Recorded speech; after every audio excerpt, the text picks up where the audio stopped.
Hey everybody, and I want to welcome all of you back to the final video for Operation Wetback. In this video, we're going to still talk about what happened back during Operation Wetback, as well as we're going to see how it's going to affect the economy in the United States here in 2025. President-elect Donald Trump has promised to carry out the largest deportation project in American history, using the military and local law enforcement to do it, in a move that could echo the last major effort to remove migrants in masses in the 1950s. Dubbed Operation Wetback, hundreds of thousands of mostly Mexican undocumented immigrants were forcibly removed or self-deported during President Dwight Eisenhower's term. The program's name was derogatory even at the time, referring to migrants who crossed illegally into the United States by crossing rivers along the southwest border. Historians say racial profiling in large-scale roundups were common, and some U.S. citizens, they even got caught up in the sweeps. It's often referenced as this movement when aggressive immigration law enforcement solved the immigration problem or crisis. The problem is that understanding is not correct. Professor Kelly Lytle Hernandez, who teaches immigration and mass incarnation at UCLA, told Newsweek. That spurred President Eisenhower to authorize Operation Wetback, with the U.S. Immigration and Naturalization Service, the precursor to ICE, sending its officers out in July of 1954 to find unauthorized migrants and deport them. On the first day alone, over 4,800 people were apprehended. The Border Patrol actually did not apprehend all that many people. They lied and they twisted their numbers to make it seem as though they had deported 1 million people, Hernandez said.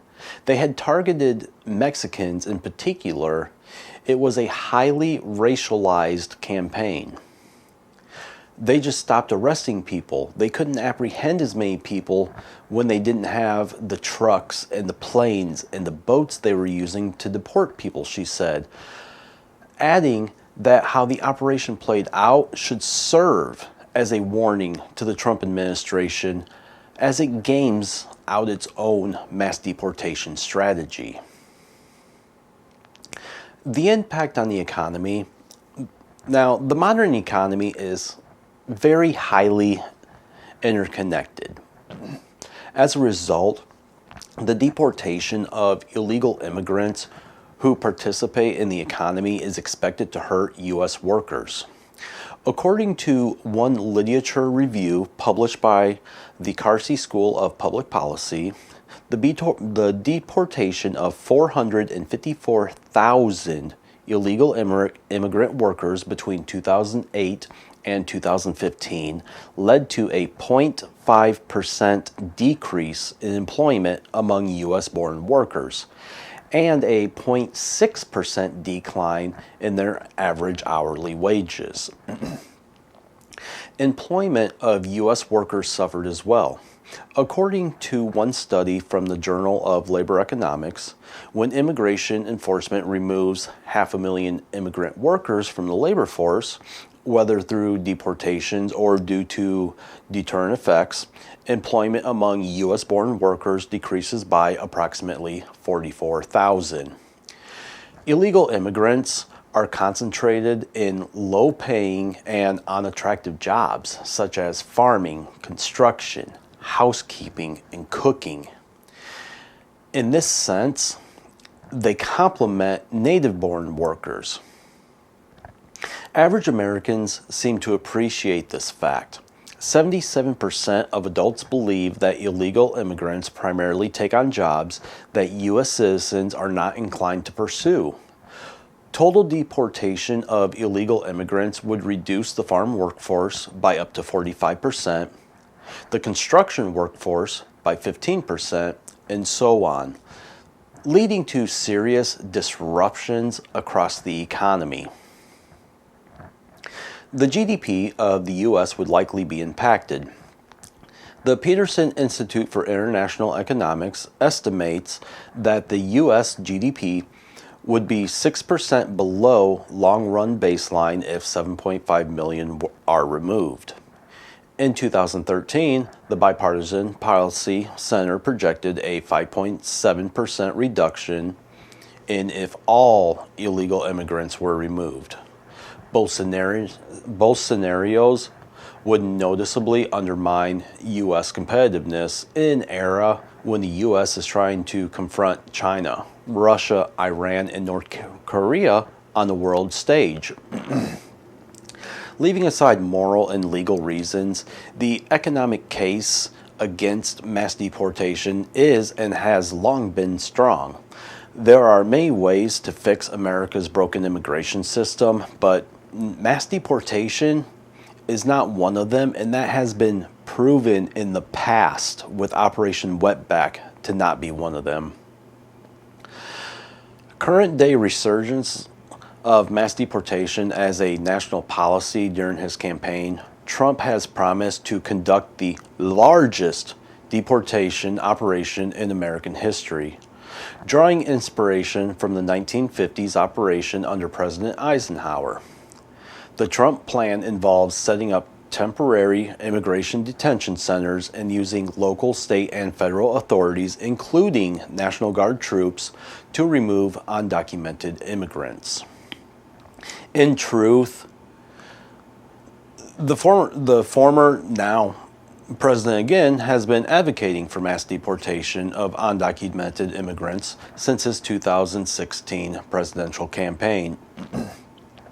When he introduced his policy position to return all detained undocumented people to their home countries and zero tolerance for immigrants who commit crimes, he was greatly assisted with developing his 2016 policy plank on deportation by Stephen Miller, as his far-right immigration guru.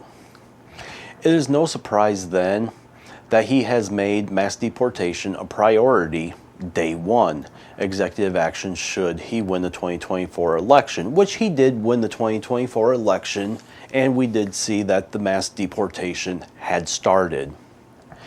Anticipated effect of a mass deportation policy in its current iteration, targeted mass deportation refers to the millions of individuals and families who are currently living unauthorized in the United States, many of whom have lived here for decades. Trump is reported to have stated that he would target between 15 and 20 million people who he said are undocumented, which is more than an estimate number of people who are living in the United States without proper documentation. According to a variety of sources, there are approximately 10 to 15 million people who could be directly impacted by such a mass deportation should it come to fruition, which, after the election, that did come to fruition. For a clearer picture of the impact, this social justice belief will discuss the following specific issues: family and children separation, expansion of children detention facilities and centers, need to expand overall detention capacity, detaining legally present individuals with temporary protection status, disrupting economic and social stability of mixed status families, massive expansion of detention facilities overall, the role of local law enforcement and military, the National Guard, racial profiling, impact on overall American economy, impact on the federal budget, example, costs of implementing a national mass deportation system, impact on children and families, deportations fracturing families and communities, leaving them forever changed, especially children who lose a parent or caregiver. Mass deportation threatens to break up nearly 5 million families. Since 2011, over 400,000 parents of U.S. citizen children have been deported. 5.2 million children had at least one unauthorized immigrant parent in 2018, and 85% of those children, 4.4 million, are U.S. citizens. Children and young people from communities of color bear a higher burden of the cost of deportation, resulting from systematic racism, social inequality, and punitive immigration enforcement systems. Special focus on increased and prolonged child detention during mass deportations. In a 2020 study by the Harvard School of Public Health on children detained in the U.S. Immigration and Customs Enforcement, ICE, detention centers, it was found that children detained for a prolonged period in family immigration detention centers in the U.S. experienced mental and physical harm due to the inadequate and inappropriate medical care.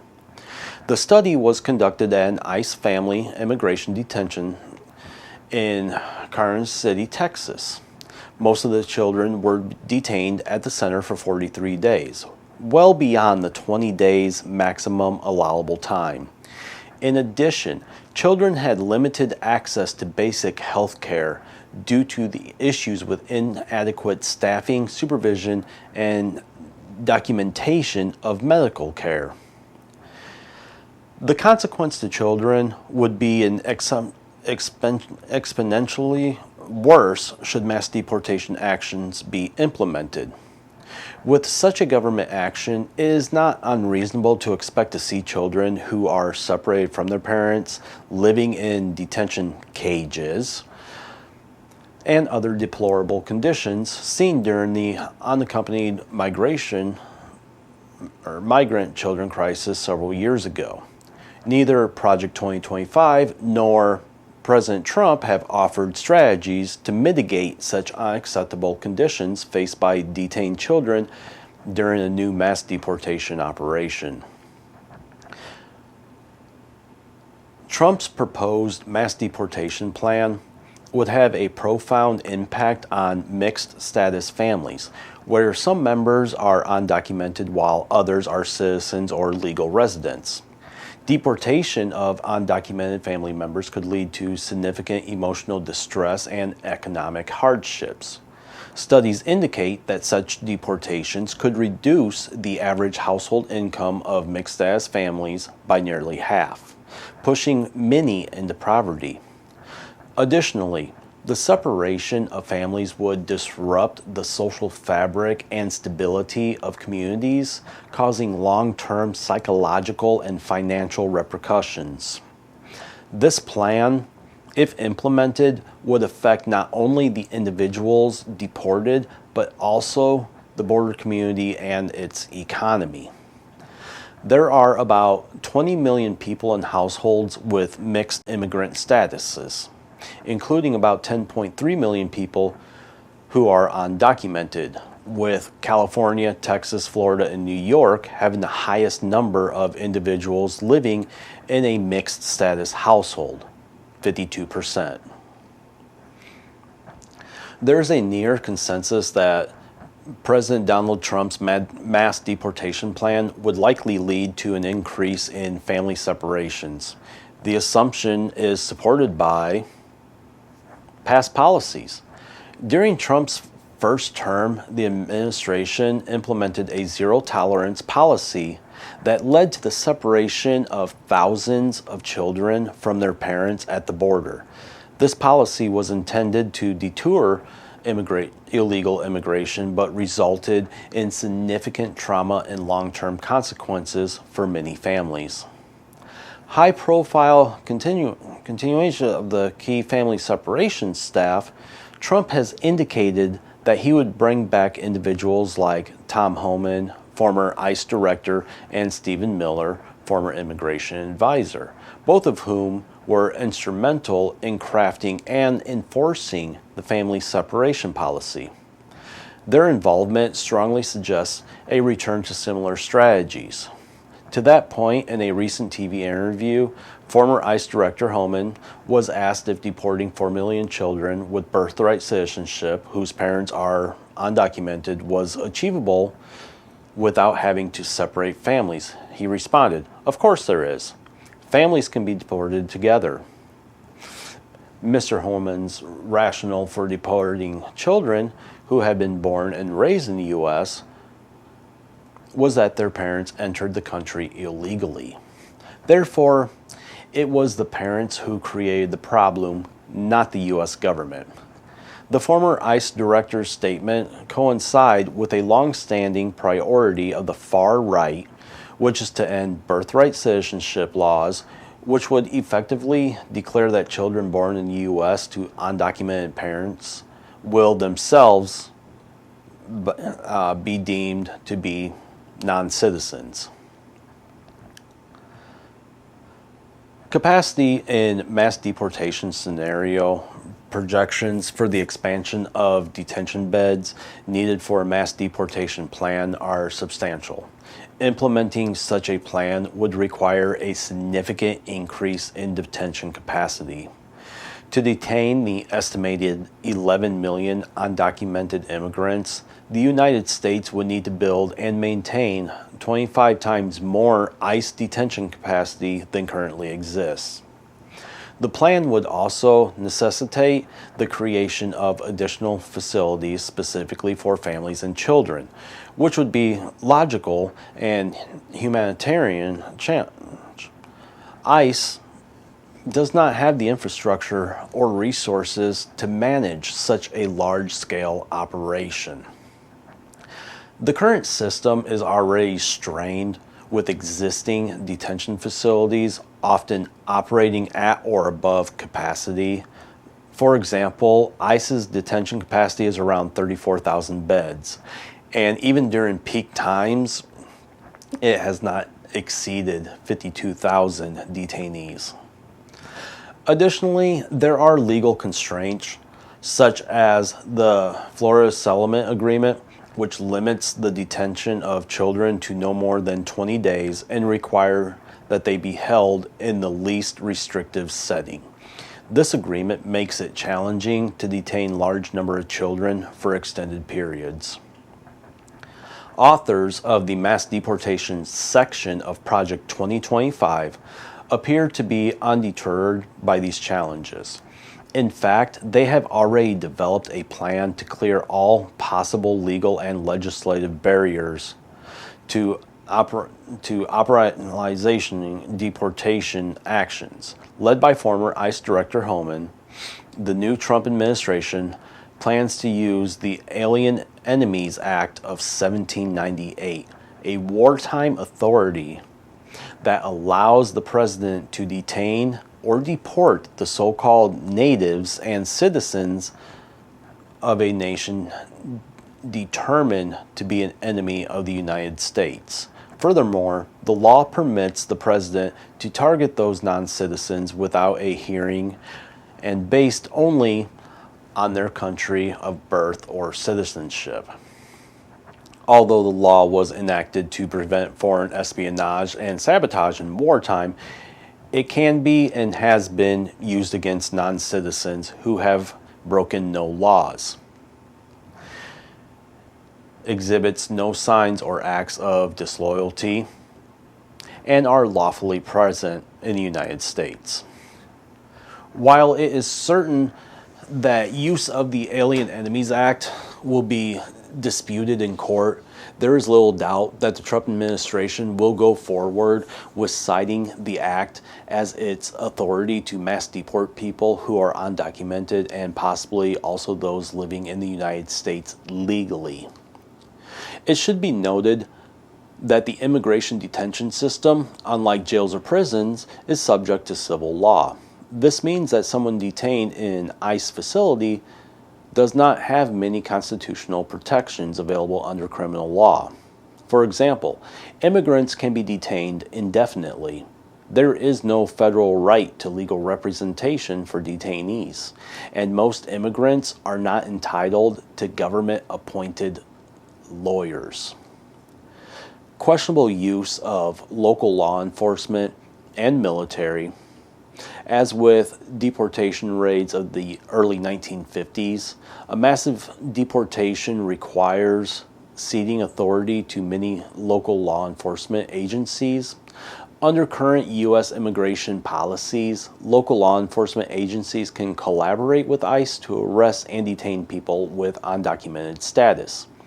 This cooperation is often facilitated through programs like the 27G program, which allows local law enforcement officers to perform immigration enforcement duties under ICE supervision. Given the magnitude of the undertaking and to help ICE carry out sweeping raids, a new Trump administration would reassign other federal agents and deputize local police officers and National Guard soldiers voluntarily contributed to by Republican-run states. In anticipation for legal challenges, the now president has explicitly stated that he does not believe his plan will be hindered by having to seek congressional approval. The administration, in line with Project 2025 recommendations, is prepared to invoke the Insurrection Act, which states that under certain limited circumstances involving the defense of constitutional rights, the president can send troops unilaterally, thereby circumventing congressional approval. Militarizing this operation is deeply concerning because using the military for civil law enforcement, including immigration enforcement, is generally prohibited under the Passe Communautaires Act unless specifically authorized by Congress. This could lead to a legal challenge and potential violations of civil liberties. As referred to earlier, mass deportations will result in family separations affecting millions of U.S.-born children who have undocumented parents. Soldiers are not trained to understand early childhood trauma caused by forced detention and family separation. The psychological and social impact of these families could be profound and long-lasting. The plan to use the Insurrection Act to circumvent congressional approval of mass deportations could and should face significant opposition from various sectors, including immigration right groups, legal experts, and the general public. Now, the effect of mass deportation on those with temporary protected status. The recent flight of Haitian non-citizens living in Springfield, Ohio, has increased awareness of the many thousands of people who are legally present in the United States via TPS, a designation that grants people from selected countries the ability to stay in a country legally due to severe adverse conditions in their home country. Both Project 2025 and statements from President Trump directly propose plans to target individuals covered by the TPS for deportation. Project 2025 explicitly calls for the repeal of all TPS designations, which would result in nearly 700,000 people losing their legal protection to work authorization, making them deportable. Additionally, Trump has stated that he would force individuals with TPS to leave the country if he wins a second term, which he did win a second term, and he is doing just this. Widespread racial profiling as a tool for identifying non-citizens in the context of enforcing mass deportation, we must recognize that racial profiling is likely to play a significant role in mass deportation efforts. Historically, immigration enforcement in the United States has often involved racial and ethnic profiling, which disproportionately affects non-white communities. This suggests that during mass deportation operations, individuals may be targeted based on their race or ethnicity, undoubtedly leading to the wrongful detention and deportation of U.S. citizens and legal residents, which that has already been documented to be happening since Trump took office again. Often, when discussing immigration-related racial profiling, we primarily focus on those of Latino descent. For justifiable reasons, however, it is important that we view racial profiling through a much broader lens. During a mass deportation operation, not only will brown people be profiled, but also black migrants, immigrants from African nations. This becomes especially true when the pretext for removing people who are undocumented is based on having a criminal record, which is stated justification for deportation in Project 2025. According to the American Bar Association, today immigration removals fall disproportionately on communities of color. Focusing on criminal aliens in removal efforts exacerbated the racial impacts because of the racially disparate impacts of criminal justice systems in the United States. Black immigrants, as well as Latino immigrants, are those most at risk of removal. It is essential that in advocating for equity, we become accurately aware of racial and ethnic disparities.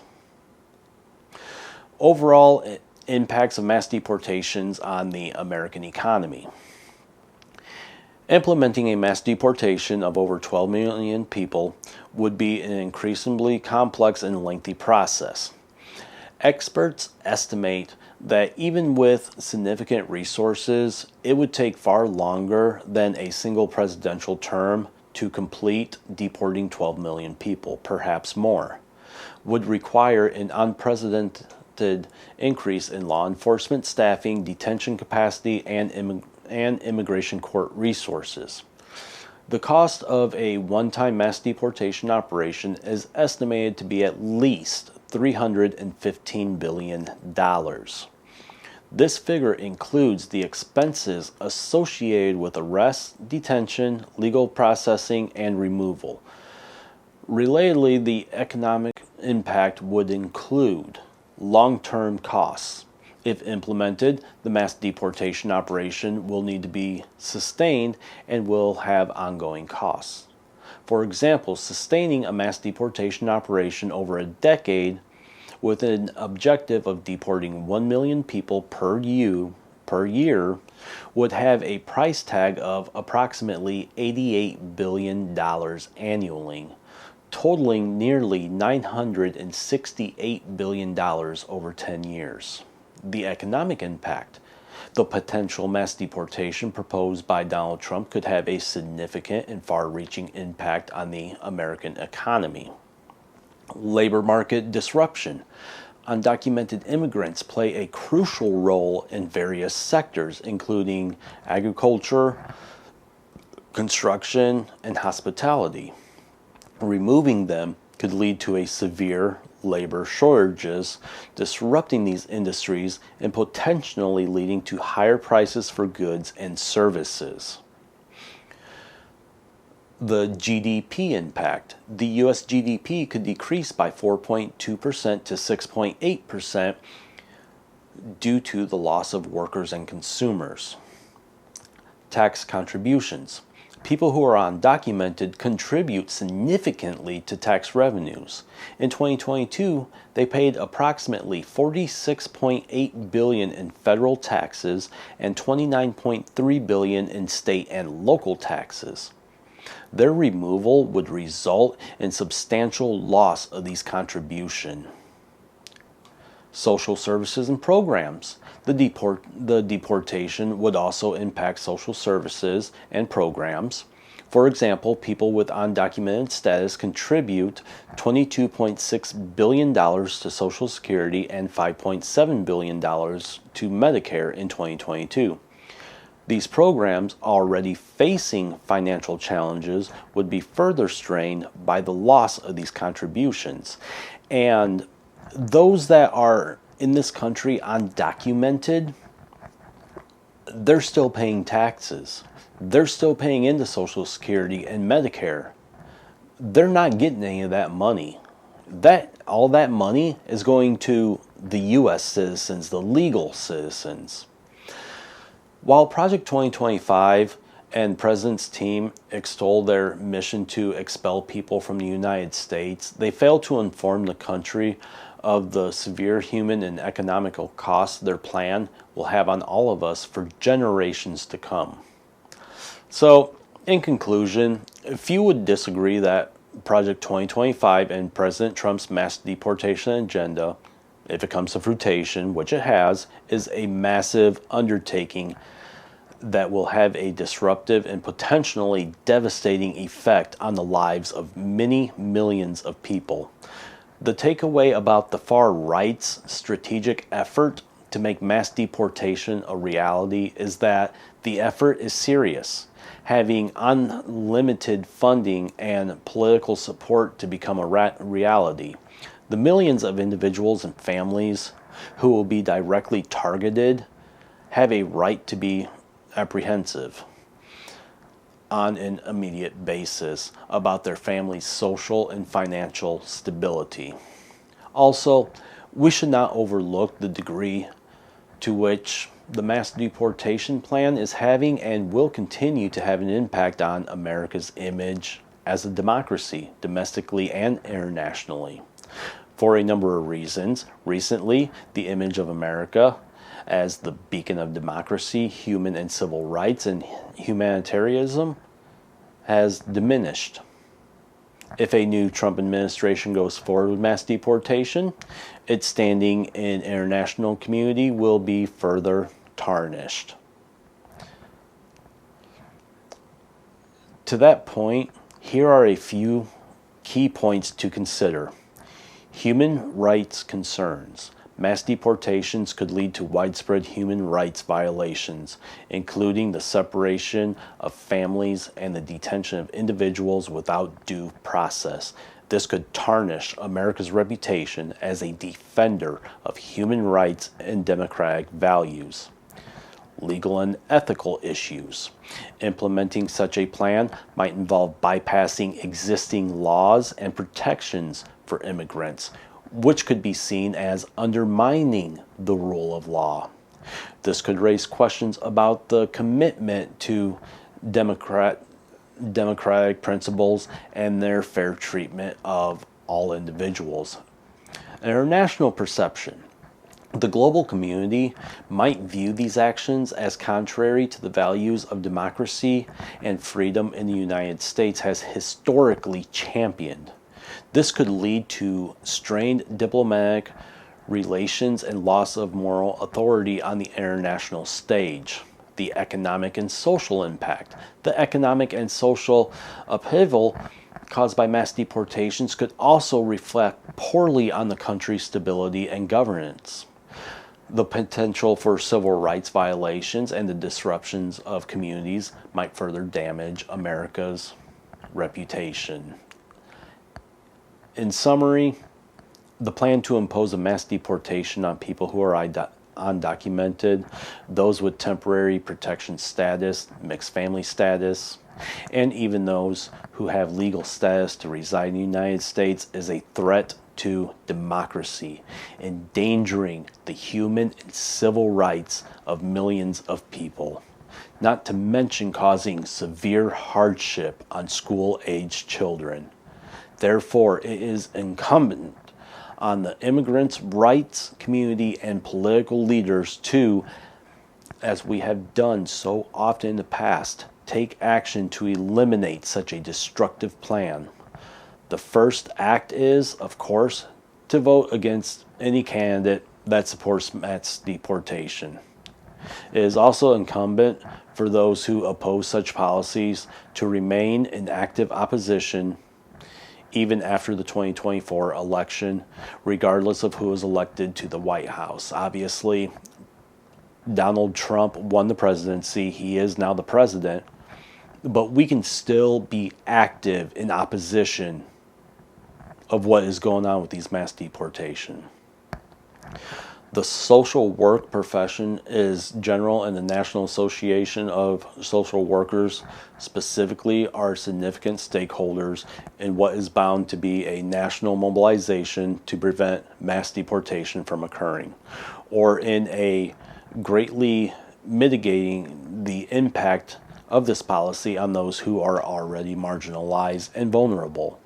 In particular, because mass deportation could have a devastating effect on children and families, social workers who offer services or work on policies in child welfare spaces will likely be called on to lend their expertise as appropriate. So, even though Donald Trump is the president now in 2025, he took office back on January 20th, 2025, and he is carrying out this mass deportation. We have been trying to tell people for months and months and months what this mass deportation will do to this country, both economically and socially and politically. It's just like what happened back in Germany in 1933. It started off as deportation, and the rest is history.